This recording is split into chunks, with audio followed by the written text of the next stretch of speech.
I stared at my phone in disbelief, reading the message for the 5th time. My hands were trembling. Congratulations! You've been shortlisted for the Senior Marketing Strategist position. Interview tomorrow at 9 a.m. A job I hadn't even applied for, at one of the most prestigious companies in the city, where my brother Benjamin worked. I'm Leah, and that message would change everything I thought I knew about family loyalty. This is incredible, I exclaimed to my best friend Jasmine over FaceTime. But why such short notice? The interview's literally tomorrow morning. Maybe someone dropped out, Jasmine suggested, adjusting her glasses. Girl, this is your chance. You've been wanting to leave that soul-crushing agency for months. I nodded, already pulling up the company website. Benjamin must have recommended me. He's been there for 3 years now. A warm feeling spread through my chest. Despite our competitive childhood, maybe he finally saw my worth. The next morning, I arrived 45 minutes early, my portfolio polished and my navy blazer perfectly pressed. The lobby buzzed with energy, all glass and chrome and purpose. I smoothed my skirt for the 100th time when a tall man with silver hair approached. Ms. Watson, I'm Joseph from HR. Please follow me. The interview room felt colder than the Arctic. Joseph's expression remained frozen as he flipped through my portfolio, barely glancing at the award-winning campaigns I'd crafted. It says here you have experience in digital marketing, he said, his tone dripping with skepticism. But your resume shows gaps in social media strategy. I blinked. Actually, I led 3 viral campaigns last year. That's not what we've heard, he cut me off. We received some interesting feedback about your capabilities. My stomach dropped. Something wasn't right. The questions that followed were brutal, focusing on imaginary weaknesses and fabricated shortcomings. By the time I left the room, my confidence lay in shreds around my feet. Needing a moment to compose myself, I ducked into the bathroom on the executive floor. A wrong turn that would reveal everything. You should have seen her face, Benjamin's voice echoed from around the corner. When HR asked about those performance issues I mentioned, laughter followed. Man, that's cold, someone responded. Your own sister? Please. She's always been the golden child, thinking she's better than everyone else. Had to teach her a lesson, you know? Besides, we can't have her showing me up here too. My blood turned to ice. The portfolio I was clutching fell to the floor with a soft thud. Seriously though, the other voice continued, making up those complaints and arranging a fake interview, that's pretty harsh. It's called strategy, Benjamin replied smugly. Now she'll never try to get her foot in the door here again. I pressed my back against the cold wall, my heart hammering. The brother I'd grown up with, the one I'd helped through college breakups and career crises, had deliberately set me up to fail. My phone buzzed, a rejection email already. Thank you for your interest, but we've decided to pursue other candidates, Jasmine called minutes later as I sat in my car, trying to breathe normally. How did it go? Benjamin set me up. My voice cracked. He arranged a fake interview just to humiliate me. That snake, Jasmine's outrage crackled through the speaker. Please tell me you're not going to let him get away with this? I watched employees stream in and out of the building, my brother's words echoing in my head. The golden child. Had to teach her a lesson. My hands stopped shaking as a different kind of fire started burning in my chest. No, I said quietly. I'm not. What are you going to do? I straightened in my seat, watching Benjamin exit the building for his lunch break, laughing with his colleagues like he hadn't just betrayed his own sister. I'm going to prove him right, I said, my voice steady now. He thinks I'm better than everyone else. Fine. I'll show him exactly how much better I can be. And this time, I'm not doing it for him. I'm doing it for me. Now that's the Leah I know, Jasmine said. Where do we start? I pulled out my laptop, opening a new document. First, we research. I'm going to learn everything there is to know about this company, their challenges, their competitors, their future plans. Benjamin thinks he knows strategy. He hasn't seen anything yet. As I drove away from the building that morning, I caught a glimpse of my reflection in the rearview mirror. The woman staring back wasn't broken, she was awakened. Sometimes betrayal doesn't destroy you, it ignites something far more dangerous. Determination. 2 months after the fake interview disaster, I found myself standing in front of my bedroom mirror, adjusting a sleek black dress. Sticky notes and printouts covered every surface of my apartment. Company reports, news articles, and sustainability initiatives. I'd become a walking encyclopedia of Benjamin's company. "You sure about this?" Jasmine asked, perched on my bed. "Crashing a charity gala is pretty bold." "I'm not crashing," I corrected, applying a final coat of lipstick. "I bought a ticket, legitimately, with 3 months' worth of coffee money. Best investment I've ever made." I grabbed my clutch. The company's CEO, Virginia, always attends this environmental gala. It's my chance to get noticed, the right way this time. The venue sparkled with elegant decorations and even more elegant people. I recognized faces from my research, board members, department heads, and there, Virginia Price herself, commanding attention in a deep green gown. "Well, if it isn't my favorite stalker," a male voice said behind me. I turned to find a familiar face, one of the voices from that day in the hallway. "Weston," I said, remembering his name from my research. "Enjoying the party?" He raised an eyebrow. "You know my name? I make it my business to know things." I sipped my champagne. "Like how your department's struggling with the new sustainability requirements." His smile faltered. "How did you—" "The same way I know your team's missing deadlines because the current strategy ignores Gen Z's social media habits." I met his gaze. "I'm Benjamin's sister, by the way, the one he tried to humiliate." Recognition flickered across his face. "Look, about that day—" "Save it," I cut him off. "I'm not here for apologies. I'm here because I have solutions your company needs." Before he could respond, a commotion near the stage drew our attention. Virginia was preparing to give her speech. "The future of business lies in sustainable practices," she began. "But sustainability isn't just about the environment. It's about sustainable relationships, sustainable growth, and sustainable social impact." I whispered along with her, having memorized her previous speeches. Weston shot me a surprised look. "You really did do your homework." After the speech, I positioned myself near the drinks table, waiting for my moment. Virginia approached, and I deliberately reached for the same glass of water. "Oh, I'm sorry," I said, withdrawing my hand. "Please, go ahead," she smiled. I shook my head. "Actually, I'd love your thoughts on something first, if you have a moment. Your point about sustainable relationships resonated with me, especially regarding Gen Z consumer behavior." Her eyes sharpened with interest. "Go on." "Your recent initiatives are brilliant, but they're missing a crucial connection point." I pulled up a quick graph on my phone, one of many I'd prepared. "See this engagement drop? It's not about the message, it's about the medium." "Fascinating." Virginia leaned closer. "And you are?" "Leah, I'm actually—" "Virginia." Benjamin's voice cut through the conversation like a knife. He appeared beside us, face flushed. "I see you've met my sister." "Your sister?" Virginia's eyebrows rose. "The one who interviewed for the marketing position?" Benjamin's smile turned brittle. "There must be some mistake.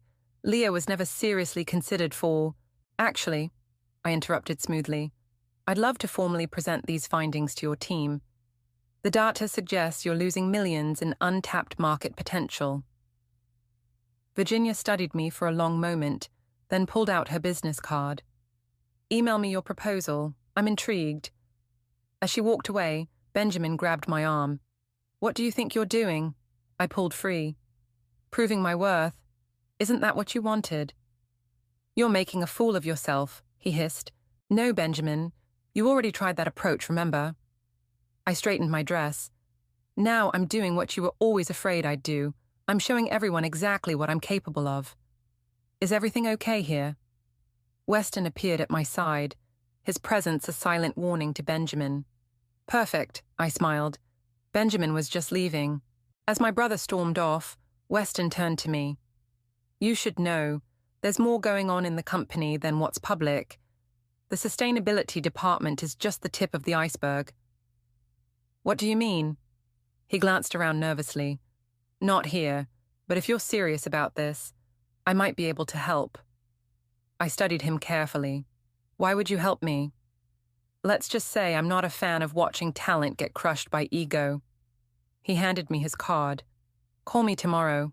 As I left the gala that night, Virginia's business card felt like it was burning a hole in my clutch. Phase 1 of my plan had worked better than I'd hoped, but Weston's warning echoed in my mind. I pulled out my phone to text Jasmine. How did it go? She asked immediately. Better than expected, I replied, but I think I just stepped into something much bigger than sibling rivalry. The coffee shop buzzed with morning energy as I waited for Weston. My laptop displayed the proposal I'd stayed up all night perfecting for Virginia. 3 empty cups testified to my dedication. Someone's been busy, Weston said, sliding into the seat across from me.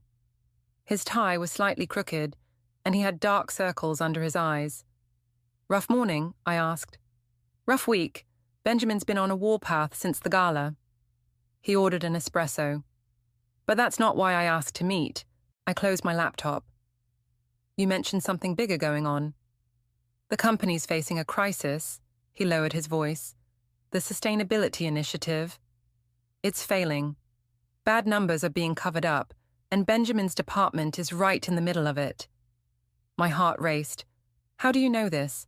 I work in data analytics. Numbers don't lie, even when people do. He pulled out his phone, showing me a spreadsheet. See these discrepancies? Someone's cooking the books to hide massive losses in the green energy division. And Benjamin knows about this? He's not just aware, he's actively helping cover it up. Your brother's gotten very good at making bad things look good on paper. My phone buzzed. An email from Virginia. Meeting tomorrow, 10 a.m. Bring your proposal. Perfect timing, Weston said. Virginia suspects something's wrong but can't prove it. Your presentation could be the perfect cover to expose everything. I shook my head. I wanted to prove my worth, not destroy my brother's career. He didn't show you the same courtesy, Weston reminded me. Before I could respond, Jasmine burst into the coffee shop, waving her phone. Leah, you need to see this. She thrust her phone at me. It showed an internal company memo, somehow leaked online. My heart stopped when I read it. Previous hiring decisions under review, I read aloud. All recent rejections to be reassessed for potential bias or misconduct. They're investigating the interviews. Including yours, Jasmine said triumphantly.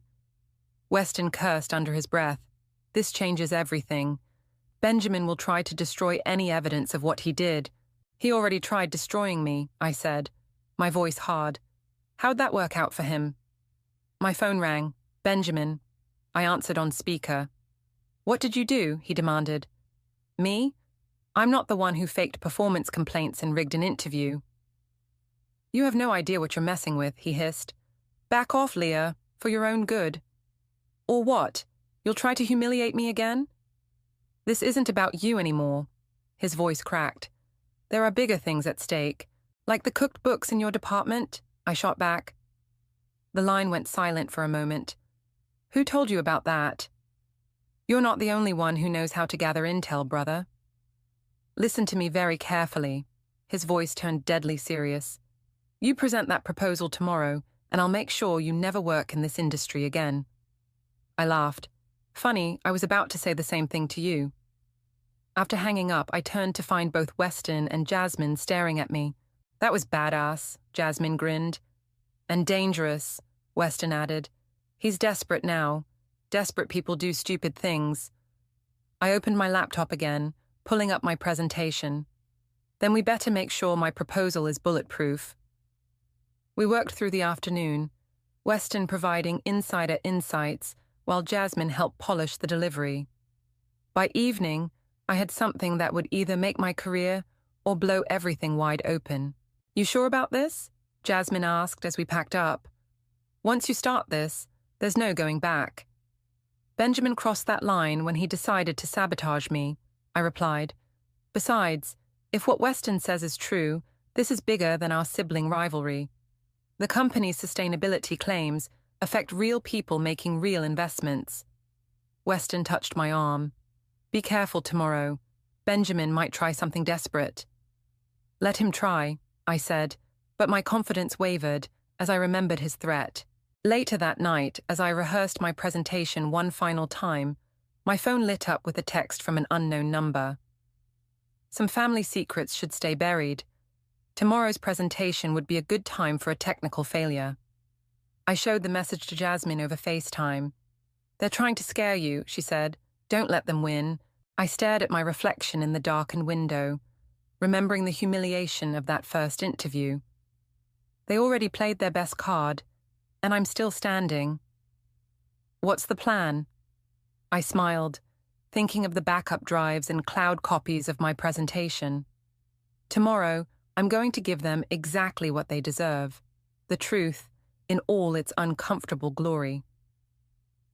As I set my alarm for the next morning, another text came through. Last warning, back out now. I typed back a single response. See you tomorrow, brother. The elevator ride to the executive floor felt like ascending to a gladiator arena. My presentation USB stick weighed heavy in my pocket, one of 3 copies I'd brought, along with cloud backup. Jasmine's voice echoed in my head. Paranoid, maybe. Prepared, definitely. The conference room door opened before I could reach for it. Benjamin stood there, looking perfectly composed in his designer suit. Good morning, sister dear, he smiled, all teeth.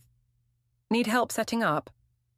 I've got it covered, I replied, clutching my laptop closer. Insist, I insist. He reached for my computer. As head of the department, it's my responsibility to ensure everything runs smoothly. Step away from the laptop, Benjamin. Weston appeared behind me, coffee cups in hand. I'm handling the technical setup today, executive orders. Benjamin's smile flickered. Since when? Since Virginia specifically requested it this morning. Weston handed me a coffee. Speaking of which, shouldn't you be preparing your own presentation? As Benjamin stalked away, I whispered, Thank you. Don't thank me yet, Weston muttered. Look who's here. Joseph from HR walked in, his face as stern as I remembered from the interview. He was followed by several board members, then Virginia herself. Leah, Virginia smiled warmly. We're eager to hear your thoughts on our sustainability initiatives. I connected my laptop while Weston stood guard. The screen flickered to life, showing my title slide. So far, so good. Before we begin, Benjamin interrupted, I think it's important to note that my sister has no official capacity here. Your sister, Virginia cut in, has demonstrated remarkable insight into our challenges. Please, Leah, proceed. I took a deep breath and launched into my presentation. Your current sustainability program isn't just underperforming, it's actively misleading stakeholders. The room tensed. I clicked to the next slide, showing a graph. These are your published figures, I continued. And these, another click, are the real numbers, buried in subsidiary reports and creative accounting. Benjamin's chair scraped back. This is ridiculous. She has no access to internal... Actually, Weston stood up. These figures are accurate. My department verified them this morning. Virginia leaned forward, her eyes intense. Continue, Leah. I walked them through the discrepancies, the hidden losses, the manipulated data. With each slide, Benjamin's face grew paler. Joseph scribbled furious notes. Then my screen went black. Technical difficulties? Benjamin smirked. Funny thing about preparation, I smiled back, pulling out my USB. I always bring backups. Before I could plug it in, Benjamin snatched it. This is corporate espionage. She's trying to... Upload to cloud backup complete. Weston's voice rang out. He held up his phone. Everything's already shared with the board's secure server. Virginia stood up. I think we need a break. Benjamin, Joseph, my office, now. As they filed out, Weston touched my shoulder. You okay? I nodded, though my hands were shaking. Did you see his face? The face of someone watching their house of cards collapse? Yeah. He checked his phone. Jasmine's downstairs. She's been texting me updates about the company's stock price all morning. Why are you helping me? I finally asked. Really? Weston sat on the edge of the table. 2 years ago, I noticed similar discrepancies, tried to report them. Benjamin buried my concerns and had me transferred to a dead-end position. I've been waiting for a chance to set things right. The door burst open. Benjamin stormed in, his composure shattered. Happy now, he snarled. You've ruined everything. You ruined it yourself, I replied. I just exposed the truth. The truth? He laughed bitterly. The truth is, you've always been like this. Little Miss Perfect. Always having to prove you're better than everyone else. No, Benjamin. The truth is, you've always been so afraid of being outshined that you'd rather cheat than compete fairly. Compete fairly, in this industry. He stepped closer. You have no idea how things really work. Actually, Virginia's voice cut through the tension. She stood in the doorway, Joseph behind her. I think Leah understands exactly how things should work. Benjamin, security will escort you to clear out your desk. You're firing me over some cooked numbers, over fraud, deliberate misconduct, and creating a hostile work environment. Virginia turned to me. Leah, we'll need you to stay. There's much to discuss. As security led Benjamin away, he stopped beside me. Congratulations, sis. You won. I hope it was worth destroying our family. I watched him leave, victory tasting more bitter than I'd expected. Weston squeezed my shoulder. You did the right thing, he said softly. Then why doesn't it feel like winning? Because it's not over yet, Virginia called from the doorway. We need someone to clean up this mess, someone who understands both the problems and the solutions. She smiled. Interested in a job, Leah? 1 week into my new role as Sustainability Strategy Director, I found myself staring at Benjamin's old office, now mine. The nameplate had just been changed, and the irony wasn't lost on me. Still feels surreal? Weston asked, leaning against the doorframe. Everything in here screams Benjamin, I said, picking up a framed photo of our family from his desk drawer. Mom, Dad, Benjamin and me at his college graduation. God, what am I going to tell our parents? They called the office again this morning, Weston said quietly. Benjamin hasn't been answering his phone. My stomach twisted. Have you heard anything? Just rumors. He's been spotted at competitor companies trying to... A commotion outside interrupted us. Benjamin's voice carried through the office. Where is she? Leah. I stepped out of the office to find my brother, disheveled and unshaven, being blocked by security. Let him through, I said. The guards hesitated but stepped aside. Benjamin stormed toward me, his tie loose and hair unkempt. Enjoying your victory? He spat. My apartment's being repossessed, my reputation's ruined, and Mum and Dad won't stop calling. You did this to yourself, I replied, but my voice wavered. Did I? He laughed harshly. You know what's funny? I only sabotaged that interview because I knew you'd be better at this job than me. And look, I was right. Benjamin, save it. You want to know what it feels like to be the family disappointment. Well, now I know how you felt all those years, living in my shadow. Your shadow? I stepped closer. I never lived in your shadow. You just convinced yourself I did. Really? Perfect Leah with her perfect grades and perfect career. Perfect? I exploded. I worked 3 jobs to put myself through college while you coasted on Dad's connections. I earned everything I have.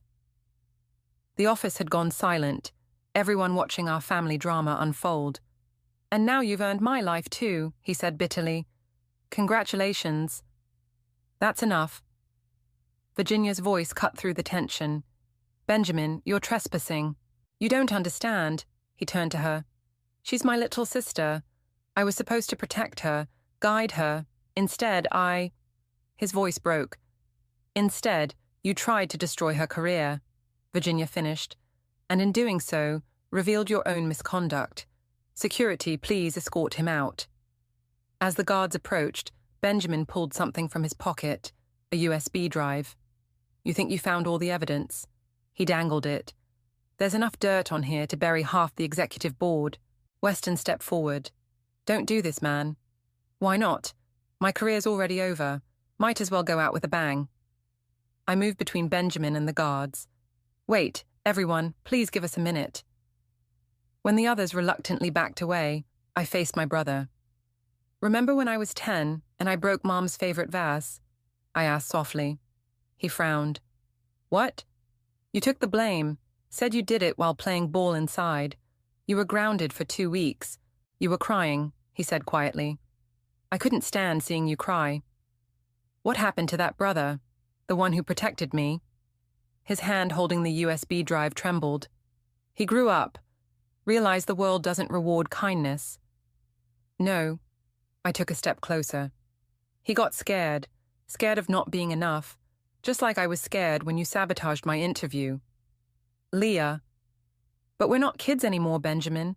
This USB drive, it won't fix anything. It'll just hurt more people, including yourself. Tears welled in his eyes. I don't know how to fix this. Start by giving me the drive. I held out my hand. Let me help you, like you used to help me. The office remained deathly quiet as Benjamin stared at the USB drive. Finally, his shoulders slumped. I'm sorry, he whispered, placing it in my palm. I'm so sorry, Leah. As security gently led him out, Virginia approached me. That USB drive could be valuable evidence, she said. I looked at the small device in my hand. Or it could be blank, a desperate man's last bluff. She studied me carefully. And if it's not blank, then maybe, I met her gaze, maybe there's a way to fix things without destroying more lives, including my brother's. Virginia nodded slowly. You have 1 week to propose a solution. Make it count. After she left, Weston touched my arm. You okay? I looked at the family photo still on my desk, then at the USB drive that could either salvage or shatter what remained of my relationship with Benjamin. No, I admitted, but I will be. First, I need to make a call. To whom? I picked up my phone. Our parents. It's time they knew the truth, all of it. The boardroom hummed with tension as I connected my laptop to the projector. Every executive seat was filled, including one by my father, who sat stone-faced beside Virginia. After my call home, he'd been appointed as an independent advisor to oversee the company's restructuring. You don't have to do this, Weston whispered, helping me set up. Yes, I do. I straightened my blazer. It's the only way forward. The door opened, and Benjamin walked in, escorted by security. He looked better than last week, clean-shaven, suit pressed. Our eyes met briefly before he took his assigned seat. Thank you all for coming, I began. Last week's revelations about our sustainability program exposed serious issues. Today, I'm presenting not just problems, but solutions. I clicked to the first slide. The USB drive my brother tried to use as leverage. I reviewed its contents. The fraud went deeper than we thought, but it also revealed opportunities. Benjamin shifted uncomfortably. Dad's expression remained unreadable. Instead of hiding our sustainability failures, I continued, we have a chance to transform them into industry-leading successes. Here's how. The next hour was the most intense of my career. I laid out a comprehensive plan, transparent reporting, innovative green technologies, and community engagement programs. With each slide, I could feel the room's energy shifting. This all sounds promising, Virginia interjected, but the cost will be offset by the tax incentives and increased investor confidence, I finished. Plus, we'll avoid potential SEC penalties, which would be substantial, Dad finally spoke, his voice carrying the weight of 40 years in corporate law.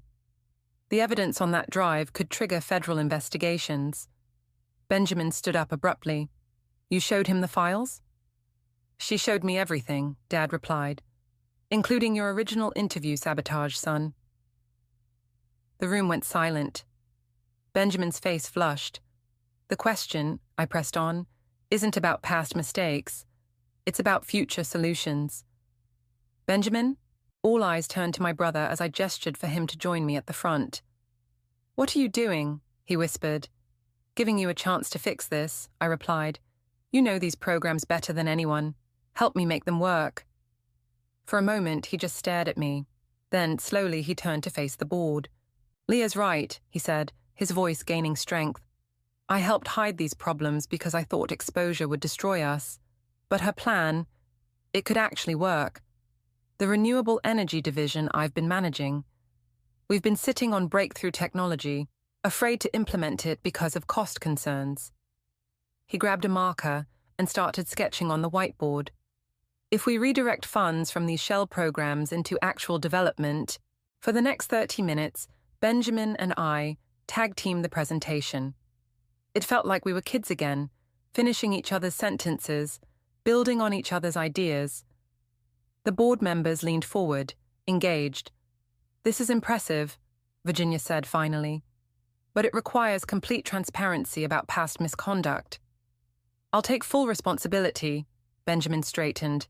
No more covers, no more lies. Not alone, you won't, I interjected. We do this as a team or not at all. Dad cleared his throat. The board will need time to consider.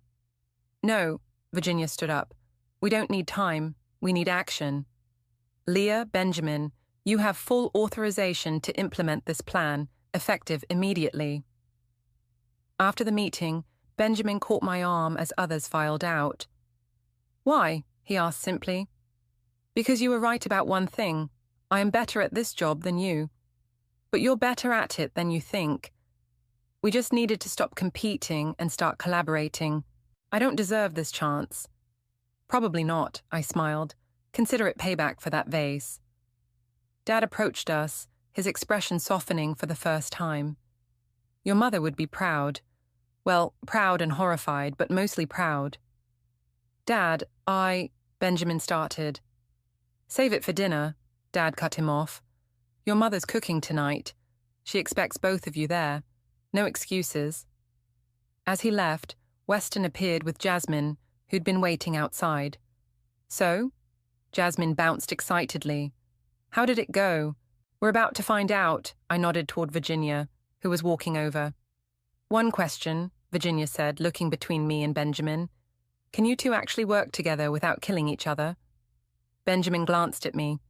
We managed not to for the first 20 years of our lives. Most of them, anyway, I added. Virginia smiled. Good, because you're both going to be very busy. The press conference is in 1 hour. As she walked away, Benjamin turned to me. Press conference. Part of the transparency initiative, I grinned. Hope you're ready to face the cameras, brother. Together? He asked, extending his hand. I took it. Together. Camera flashes exploded as Benjamin and I walked onto the small stage in the company's press room. Virginia stood at the podium, commanding the attention of dozens of reporters. Before we begin, Virginia announced, I want to introduce our new leadership team for the Sustainability Division. Leah and Benjamin will be co-directing our renewed environmental initiatives. A reporter shot up his hand. Is it true the previous sustainability reports contained fraudulent data? Benjamin stepped forward before I could speak. Yes, he said firmly. And as the former department head, I take full responsibility for those misrepresentations. The room erupted. Cameras clicked frantically. What we're announcing today, I cut in, is not just an admission of past mistakes, but a revolutionary new approach to corporate environmental responsibility. And we're supposed to trust the same leadership that covered up the problems, another reporter challenged. No, I replied. You're supposed to verify everything we do from now on. That's why we're implementing total transparency protocols, including live data tracking accessible to the public. Weston, manning the presentation screen behind us, pulled up the new dashboard. Real-time sustainability metrics flickered across the display. Starting today, Benjamin added, every aspect of our environmental impact will be monitored and reported in real time. No more quarterly reports that can be manipulated, no more hidden data. A familiar face stood up. a journalist I recognized from my research. Sources say there was internal conflict between you two. How can you lead together given your history? I glanced at Benjamin, who nodded slightly. My brother and I learned the hard way that competition without integrity destroys more than it builds, I said. Our new approach is built on collaboration, not conflict. And accountability, Benjamin stepped closer to the podium. 3 months ago, I sabotaged my sister's job interview out of professional jealousy. Today, she's showing all of us, a better way forward. The admission sent another wave of murmurs through the crowd. Dad, standing at the back of the room, gave us a subtle thumbs up. Virginia returned to the podium. We're announcing a complete restructuring of our environmental programs, including a $500 million investment in new green technologies. The questions flew fast after that. Benjamin and I tag-teamed the responses, each playing to our strengths. He handled the technical details, I managed the strategic vision. Together, we painted a picture of transformation that had the reporters leaning forward in their seats. Suddenly, Joseph from HR burst into the room, whispering urgently to Virginia. She frowned, then gestured for us to wrap up. "What's wrong?" I whispered as we left the stage. "Stock price is fluctuating wildly," Virginia explained, leading us to her office. "The market's not sure whether to panic about the fraud admission or celebrate the new initiative." Inside her office, Weston was already pulling up financial data. The numbers bounced between red and green. "We need to stabilize this," Benjamin said, loosening his tie, "before the shareholders panic." "Already on it." I pulled out my phone, dialing Jasmine. "Remember that social media strategy we discussed? Launch it, now." Within minutes, our new transparency dashboard was trending online. Real investors were praising our honesty. Environmental groups were cautiously optimistic. The stock began to stabilize. "Impressive teamwork," Virginia smiled. "But the real test starts tomorrow. The board wants daily progress reports." "They'll have them," Benjamin promised. "No more secrets." As the crisis subsided, Dad appeared in the doorway. "Your mother's waiting. Family dinner, remember?" The drive home was quiet until Benjamin spoke. "I keep waiting for the other shoe to drop, for you to reveal some master plan to destroy me completely." "That was never my goal," I replied. "I just wanted to prove I belonged here." "You more than proved that." He smiled sadly. "I'm sorry it took all this for me to see it." Mom was waiting on the porch when we pulled up. Her eyes were red from crying, but she opened her arms to both of us. "My brilliant, stupid children," she hugged us tight. "Come eat before the lasagna gets cold." Inside, over Mom's legendary cooking, we began the harder work of rebuilding our family. The conversation was awkward at first, then gradually warmed as old stories and shared memories broke down the walls we'd built. "A toast," Dad raised his glass, "to second chances, and third and fourth," Mom added, making us laugh. My phone buzzed, a message from Virginia. "Stock closed up 3%. Well done, both of you. Ready for tomorrow?" I looked at Benjamin, who was helping Mom clear the dishes, chatting animatedly about the new solar panel technology we'd be implementing. "We're ready," I texted back. Then, after a moment's thought, added, "All of us," because sometimes, I realized, the best revenge isn't about destroying your enemy. It's about transforming them into an ally. The autumn breeze rustled through the rooftop garden as I inspected the new solar panels. Our sustainability showcase had become my favorite spot in the building, a living testament to the changes we'd implemented. "There you are," Jasmine called, stepping out of the elevator. "The documentary crew is waiting downstairs." "Tell them I need 5 minutes. You said that 20 minutes ago." She joined me at the railing. "Nervous about the interview?" "Not nervous, just..." I gestured at the garden, taking it all in. The door opened again, and Benjamin appeared. "The crew's getting restless. Also, Virginia wants us to review the quarterly numbers before the interview." I pulled out my tablet, showing him the latest data. "Already done. We're up 40% across all environmental metrics. Look at you two, Jasmine grinned, actually working together without trying to commit corporate homicide. The day is still young, Benjamin joked, but his smile was genuine. My phone buzzed, a text from Mum. Good luck today. Dad and I are recording the interview. Love you both. We should head down, Benjamin said, checking his watch. Ready to tell our story? I took one last look at the garden. Almost. There's something I need to say first. He raised an eyebrow. Sounds ominous. I found this in my desk yesterday. I pulled out a crumpled paper, his original complaint about my job interview. The one that started everything. His face fell. Leah, I'm framing it. What? It's going on my office wall, I explained, to remind me that sometimes our worst moments can lead to our best opportunities. Benjamin was quiet for a moment. I have something for you too. He reached into his jacket and pulled out an envelope. My official promotion recommendation. You're being considered for COO. I stared at the envelope. But that was your goal. You've been working toward that position for years. And you're better suited for it, he said simply. I've learned to recognize that now. Jasmine cleared her throat. As touching as this is, we really need to... One more minute, I promised, turning back to Benjamin. Remember what you said at that first press conference, about competition without integrity? He nodded. Well, I'm not taking the COO position unless we're both up for consideration. Fair competition this time. You'd risk losing it. I'd risk winning it the right way. I held out my hand. Partners? He clasped it firmly. Partners. The documentary interview went smoothly. We sat side by side, telling our story. The sabotage, the revenge, the redemption. The interviewer seemed particularly interested in our current dynamic. So you've completely forgiven each other? She asked skeptically. Forgiveness isn't a destination, I replied. It's a daily choice. Like sustainability, it takes constant work and commitment. And trust, Benjamin added, which has to be earned back one day at a time.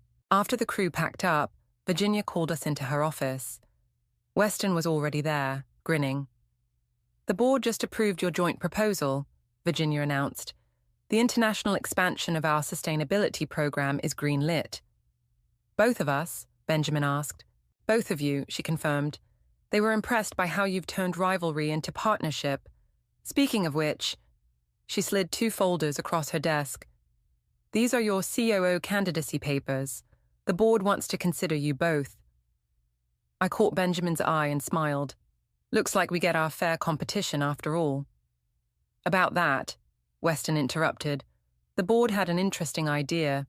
They're considering splitting the COO role. One focusing on operations, one on innovation. They can do that? I asked. Virginia nodded. They can when they have 2 exceptional candidates who work better together than apart. Later, as Benjamin and I rode the elevator down, he turned to me. You know, when you first came back for revenge, I thought you were going to destroy everything I'd built. I did too, I admitted. Funny how things work out. Mum's planning a celebration dinner, he said. Says she's inviting the whole family, including Aunt Susan, the one who always asks when we're getting married. Especially her. He grinned. Consider it karma for all the times I threw you under the bus at family gatherings. The elevator doors opened to the lobby, where Jasmine and Weston were waiting. Ready for dinner? Jasmine asked. I looked at my brother, my rival turned partner, and felt a warmth that had nothing to do with revenge or victory. Actually, I said, we're ready for whatever comes next, because sometimes the best endings aren't about winning or losing. They're about finding a better way forward, together, forward, together, forward, together, forward, together, forward, together.